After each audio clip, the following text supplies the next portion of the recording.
KLF കാണാൻ പോയ കഥ പറയാം. കഥയല്ല, വിശേഷങ്ങൾ പറയാം. നമുക്കൊന്ന് മെയിൻ എൻട്രൻസിലോട്ട് പോവാം. ഇവിടെ നിന്നാണ് KLF തുടങ്ങുന്നത്. അടിപൊളി വെൽക്കമിങ് ആയിട്ടുള്ള ഒരു ഡെക്കറേഷൻസ് ആയിരുന്നു കേട്ടോ. ഇതൊക്കെ ഇഷ്ടപ്പെടുന്ന ആളുകളാണെങ്കിലേ ഒരു 5 മിനിറ്റ് നോക്കി നിൽക്കാനുള്ള വക ഈ എൻട്രൻസിൽ തന്നെയുണ്ട്.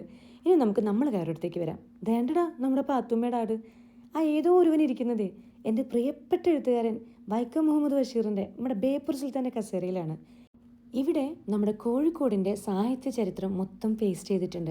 എഴുത്തുകാർക്കൊരു കത്ത് എന്ന് ഞാൻ കണ്ടായിരുന്നു, പക്ഷെ എക്സ്പ്ലോർ ചെയ്യാൻ പറ്റിയില്ല. കാര്യമുണ്ട്, നമ്മൾ പോകുന്നത് ലാസ്റ്റ് ഡേ ആണ്.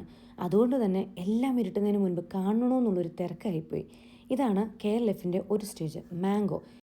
കുട്ടികളുമായിട്ട് ബന്ധപ്പെട്ടിട്ട് വരുന്ന ഓതേഴ്സും ഡിസ്കഷൻസും ഒക്കെയാണ് അവിടെ നടക്കുന്നത്. അവിടെ ഇരിക്കുന്നത് ഏതോ ഒരു വലിയ ആളാണെന്ന് എനിക്ക് മനസ്സിലായി, പക്ഷെ ആരാണെന്നറിയില്ല. നിങ്ങൾ അറിയുവാണെങ്കിൽ കമൻറ്റ് ചെയ്യുക.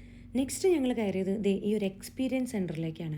ജെനുവൻലി സേയിങ് അതൊരു എക്സ്പീരിയൻസ് സെൻറ്റർ തന്നെയായിരുന്നു കേട്ടോ.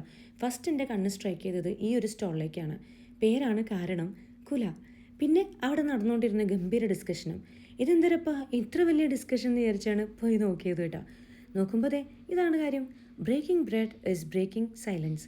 എന്താണെന്നല്ലേ ഞാൻ പറഞ്ഞുതരാം. നമ്മൾക്ക് എന്തെങ്കിലുമൊക്കെ പ്രശ്നമുണ്ടെങ്കിൽ ഒരു ചായ കുടിച്ചാൽ മതിയെന്ന്. അതല്ല, ഇനി നിങ്ങൾക്ക് ആരെങ്കിലും ആയിട്ടാണ് പ്രശ്നമെങ്കിൽ അവരെയും കൂട്ടി പോയിട്ടൊന്ന് ഫുഡ് കഴിച്ചാൽ മതി. നമ്മുടെ ഓൾമോസ്റ്റ് പ്രശ്നങ്ങളൊക്കെ അവിടെ തീരുമെന്ന്. ഫുഡിന് നമ്മുടെ പ്രശ്നങ്ങൾ തീർക്കാൻ വലിയ കഴിവുണ്ടെന്ന്. മാത്രമല്ല, നമ്മുടെ ഫുഡിൻ്റെ കൾച്ചർ, അതിൻ്റെ കോമ്പിനേഷൻസ്, അതൊക്കെ ഡിസ്കഷനിലുണ്ടായിരുന്നു കേട്ടോ. അവരുടെ ഒരു ഇവൻറ്റ് കൊച്ചിയിൽ വെച്ച് നടക്കുന്നുണ്ട്. ഒന്ന് ഗൂഗിൾ ചെയ്ത് നോക്കിക്കോളൂ. പോയാൽ ചിലപ്പം ഇനി ഒത്തിരി ഒത്തിരി ഒത്തിരി വെറൈറ്റി ആയിട്ടുള്ള ത്രില്ലിംഗ് ആയിട്ടുള്ള ഇൻഫർമേഷൻസ് കിട്ടും. ഇതിൻ്റെ ഉള്ളിലുണ്ടായിരുന്ന ഓരോ സ്റ്റാളും ഡിഫറെൻ്റ് ആയിരുന്നു കേട്ടോ. എല്ലാതും ഞാൻ എക്സ്പ്ലോർ ചെയ്തു, പക്ഷെ എനിക്ക് വീഡിയോയിലൊന്നും എടുക്കാൻ പറ്റിയില്ല.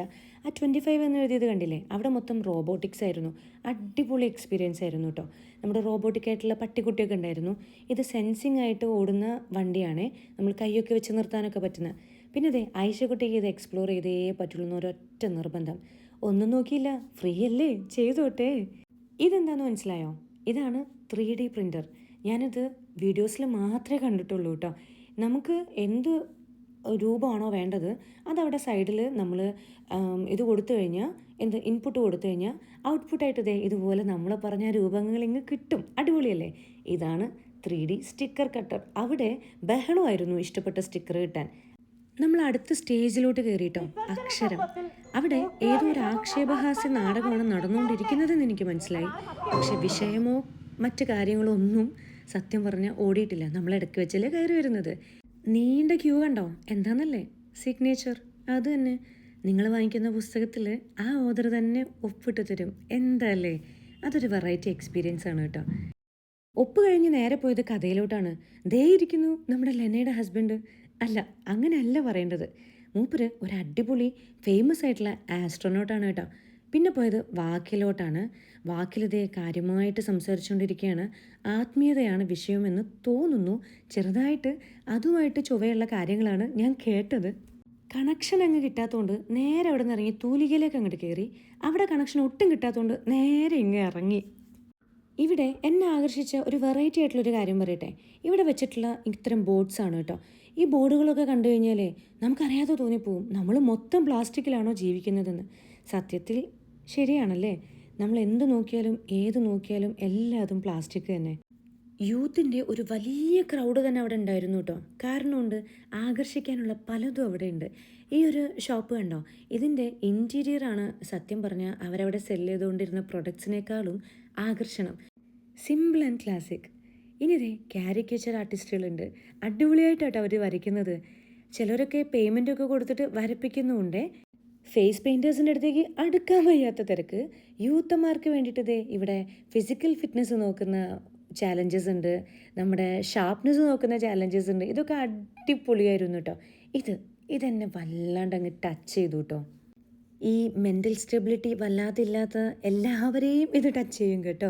അടിപൊളി ഒരു സ്റ്റോളായിരുന്നു കേട്ടോ. അവിടെ നമുക്ക് നമ്മുടെ ഇമോഷൻസ് എഴുതാനുള്ള ചാൻസസ് ഉണ്ട്. ഇത് തന്നെ എനിക്ക് പറയാനുള്ളത്.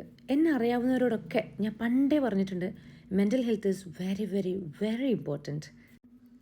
പോകുന്നു എന്നെ ഏറ്റവും കൂടുതൽ ഇൻസ്പയർ ചെയ്ത മനുഷ്യൻ സന്തോഷ് ജോർജ് കുളങ്ങര. ഈ യൂട്യൂബൊക്കെ വരുന്നതിന് മുൻപേ തന്നെ എന്നെ വ്ലോഗ് കാണാൻ ഇൻസ്പയർ ചെയ്ത മനുഷ്യൻ ആണത്. സത്യം പറഞ്ഞാൽ കുഞ്ഞുനാളിൽ മൂപ്പരിലൂടെയാണ് ഈ ലോകം മൊത്തം എന്നെപ്പോലുള്ള പലരും കണ്ടത്. ഫലൂദ നേഷൻസ് എല്ലാവരെയും ബലൂൺസ് കൊടുത്ത് ചാക്കിലാക്കിയിട്ടുണ്ട് കേട്ടോ. അവിടെയുള്ള തിരക്കൊന്നും പറഞ്ഞറിയിക്കാൻ വയ്യ. ഇനി നമ്മൾ പോകുന്നതാണ് ഇത് ഹൈലൈറ്റിംഗ് മോസ്റ്റ് അവൈറ്റഡ് സ്റ്റേജ്, എഴുത്തോല. ആരായിരിക്കുന്നതെന്ന് കണ്ടോ? KLFലെ എൻ്റെ ഏറ്റവും വലിയ ഹൈലൈറ്റ് എന്ന് പറയുന്നത് സത്യം പറഞ്ഞാൽ ഈ ഒരു ലേഡിയെ മീറ്റ് ചെയ്യാൻ പറ്റിയെന്നുള്ളതാണ്. ഒന്നും പറയാനില്ല, മനസ്സ് നിറഞ്ഞു. ദേ കണ്ടോ, അവിടെ തിളങ്ങുന്ന ഒരു സ്റ്റാറിൻ്റെ ഇപ്പുറത്ത് മറ്റൊരു സ്റ്റാറും കൂടെ. എന്ത് ഹമ്പിളായിട്ടാണ് അവർ സംസാരിച്ചുകൊണ്ടിരുന്നതെന്നറിയോ? നമ്മൾ എത്ര ക്രൗഡാണെങ്കിലും അവർ കേട്ടിരുന്നു പോകുമായിരുന്നു. ഒത്തിരി ഒത്തിരി ഒത്തിരി സന്തോഷം തോന്നിയ ഒരു മൊമെൻ്റാണ് കേട്ടോ. നമ്മളിരിക്കുന്ന ഭൂമിയെ അങ്ങ് ദൂരെ ആകാശത്ത് പോയി കണ്ട് അതിനെക്കുറിച്ച് പഠിച്ചു വന്ന ഒരു വ്യക്തി. അവർ ശരിക്കും നമുക്ക് ഭയങ്കര ഇൻസ്പയറിംഗ് ആണ്. ഇനി എനിക്ക് നിങ്ങളോട് പറയാനുള്ളൊരു കാര്യം, നമ്മുടെ നാട്ടിൽ ഇത്തരം ഇവൻറ്റ്സും ഫെസ്റ്റിവ്സും ഒക്കെ വന്നു കഴിഞ്ഞാൽ നമ്മൾ എത്ര സമയമെടുത്തും അതിനൊക്കെ ഒന്ന് പോവണം. ഏകദേശം 600ഓളം സെഷൻസും 300+ സെലിബ്രിറ്റീസും ഒക്കെ വന്നിട്ടുണ്ടെന്നാണ് അറിയാൻ പറ്റിയത്. ഇതൊന്നും നമുക്ക് എപ്പോഴും കിട്ടുന്ന ചാൻസസ് അല്ല. അതുകൊണ്ട് ഇനി ഒരിക്കലും ഇത്തരം ചാൻസസ് മിസ് ചെയ്യരുത്, നിങ്ങളും ഞാനും.